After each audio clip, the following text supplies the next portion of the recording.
ለኔ ግን ክብሩ ግን ለኔ ብቻ ሳይሆን ለኪንግስ ኦፍ አባይ በሙሉ ነው ኪንግስ ኦፍ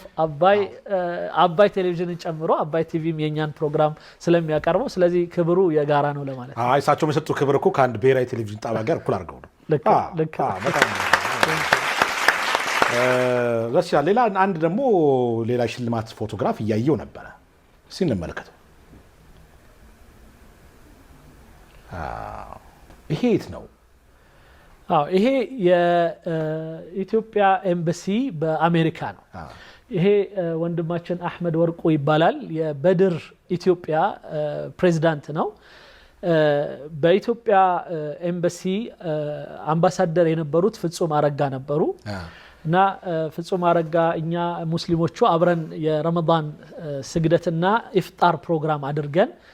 ለምንድነው በህዳሴ ግድቡ ላይ የገንዘብ ማዋጣት ስራ ማንሰራው የሚል ወሬ ተነሳ እና ኃላፊነቱን የወሰዱት ይህ ድርጅት ነበር በድር ኢትዮጵያ የሚባለው ድርጅት እና ይህን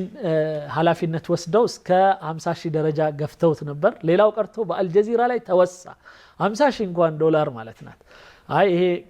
ያስገርማችኋል እንደ ብዬ እኔ ባልህ ተነሳሁኝ ከዛ በአንድ ወር ባልሞላ ጊዜ ውስጥ 1.1 ሚሊዮን አደረስነውና ብሩን ያስረከብን ጊዜ ያው ያቺ ብሩን ይቀድመዋን ብር ያስረከብን ጊዜ የተደረገ የሽልማት ፕሮግራም ነው ናይስ በጣም